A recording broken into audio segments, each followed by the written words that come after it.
ആകാശപ്പറവുകളിലേക്ക് എല്ലാവർക്കും സ്വാഗതം. കഴിഞ്ഞ വീഡിയോയ്ക്ക് നിങ്ങൾ തന്ന സ്നേഹത്തിനും സപ്പോർട്ടിനും വളരെയധികം നന്ദി. ഇപ്രാവശ്യം ഞങ്ങൾ നിങ്ങളെ പരിചയപ്പെടുത്തുന്നത് ഒരു കടൽ കൂട്ടുകറിയാണ്. വളരെ സ്വാദിഷ്ടമായ ഒരു കറിയാണ്. ഈ കറി നമുക്ക് ചപ്പാത്തിയുടെ കൂടെയോ അപ്പത്തിൻ്റെ കൂടെയോ നമ്മുടെ പൊറോട്ടയുടെ കൂടെയോ നമുക്ക് കഴിക്കാം. വരൂ, നമുക്ക് സ്റ്റാർട്ട് ചെയ്യാം.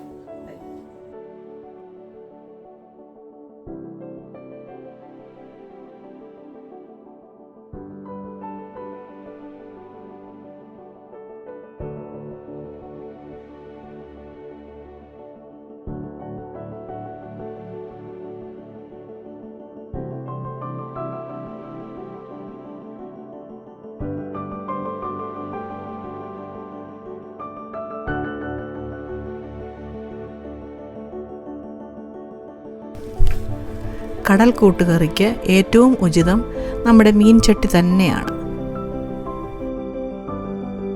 ചട്ടി നന്നായിട്ട് ചൂടായതിനു ശേഷം നമ്മൾ എണ്ണ ഒഴിക്കുന്നു.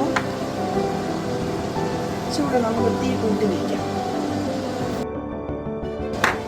അപ്പം ഇഞ്ചി,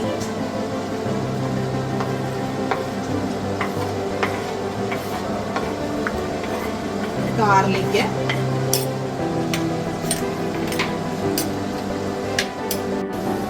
നമുക്ക് അരച്ച് ചേർക്കേണ്ടതായതുകൊണ്ട് ഇഞ്ചിയും വെളുത്തുള്ളിയൊക്കെ ഇച്ചിരി വലുപ്പത്തിലിട്ടാലും മതി.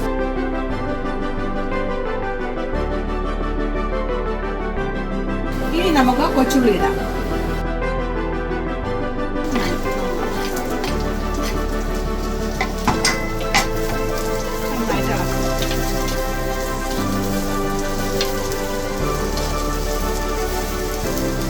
കൂടെ നമുക്ക് ഇതിൻ്റെ കൂട്ടത്തിൽ ചേർക്കാം. കാരണം അത് പെട്ടെന്നായിട്ട് വഴന്നു കിട്ടും.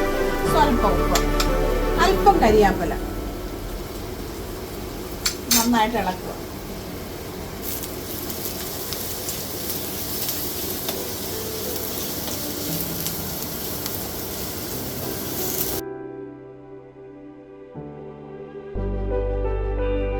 ഏകദേശം 1 കിലോ മീനിനുള്ള മസാലപ്പൊടികൾ ചേർക്കുവാണ്. പച്ചമുളക് നമ്മൾ ചേർക്കുന്നില്ല ഇപ്പം, കാരണം കൊച്ചുകുട്ടികളൊക്കെ ഉള്ളത് കൊണ്ട് പച്ചമുളക് നമ്മളിപ്പോൾ ചേർക്കുന്നില്ല.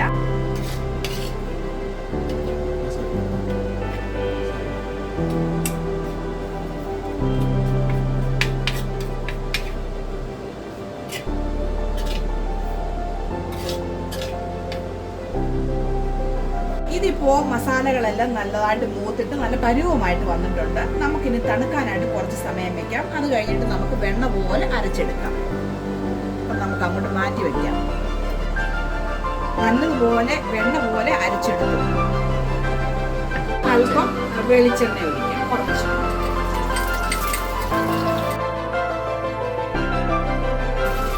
അടുത്തതായിട്ട് നമുക്ക് അരച്ചു വെച്ചിരിക്കുന്ന മസാല ചേർക്കാം.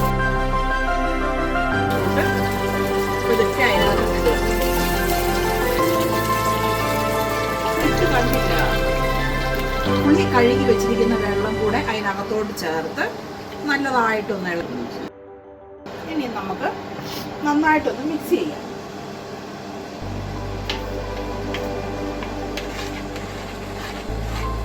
നമ്മൾ പുളി ഇതിനകത്ത് ചേർത്തു. അത് കഴിഞ്ഞിട്ട് തേങ്ങാപ്പാൽ ഒഴിക്കണം. 2ാം പാല് നമ്മൾ ഇതിനകത്ത് നന്നായിട്ട് ഒഴിക്കുക. എന്നിട്ട് ഇളക്കുക. ആ കളറും ആ സ്മെല്ലും ഒക്കെ ഇപ്പോഴേ എനിക്ക് അറിയാൻ പറ്റുന്നുണ്ട്.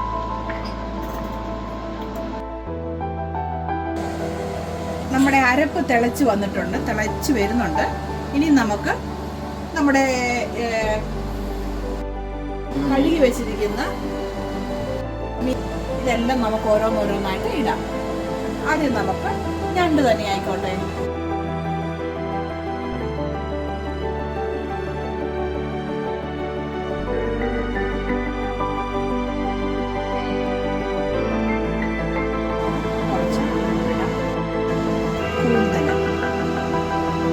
കൂന്തല് നല്ലതായിട്ട് സ്ക്വയറായിട്ട് നമ്മൾ അരിഞ്ഞ് കൂന്തലിടുന്നു. എങ്ങനെ വേണേലും നമുക്കറിയാം. നീളത്തിലോ പിന്നെ വീതിയിലോ ചെറുതായിട്ട് വട്ടത്തിലോ നിങ്ങളുടെ ഇഷ്ടം പോലെ നിങ്ങൾ ചെയ്താൽ മതി. നമ്മളിപ്പോൾ സ്ക്വയറായിട്ടാണ് അരിഞ്ഞിരിക്കുന്നത്.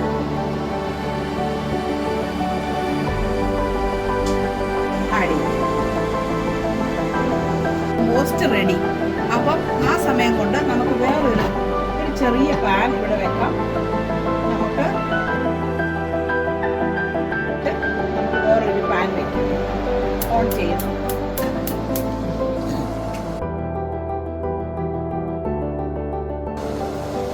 കടുക്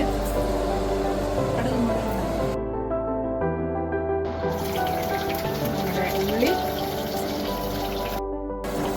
നന്നായിട്ട് ഇളക്കുക. അത് കഴിയുമ്പോൾ പിന്നെ ഇച്ചിരി വറ്റലമുളക്. ഇതെല്ലാം നന്നായിട്ട് വഴന്ന് കഴിയുമ്പോൾ നമുക്ക് ഒന്നാം പാൽ നമ്മൾ മാറ്റി വെച്ചിരിക്കുന്ന ഒന്നാം പാലും കൂടെ ചേർത്തിട്ട് കാണാമല്ലോ. പച്ചമുളക് കുറച്ച് ഇട്ടിട്ടുണ്ട്, കാരണം ഒത്തിരി എരിവ് വരുമെന്ന് വിചാരിച്ച് നമ്മൾ പച്ചമുളക് കുറച്ചിട്ടു. ഇനി നമ്മുടെ ഒന്നാം പാൽ ഇതിനകത്ത് ആഡ് ചെയ്യും. അധികം നമ്മൾ സ്പൂൺ ഉപയോഗിക്കേണ്ടെന്ന് നമ്മൾ പറഞ്ഞു. അത് ചെയ്ത് കഴിയുമ്പോൾ അധികം തിളയ്ക്കാൻ പാടില്ല. പിന്നെ നമുക്ക് പച്ചത്തക്കാളി ഒരു ടേസ്റ്റിന് വേണ്ടിയിട്ട് നമ്മൾ ആഡ് ചെയ്യുന്നു. അതിനുശേഷം നമ്മൾ കടുകും ഇതെല്ലാം താളിപ്പ് ചേർക്കുന്നു.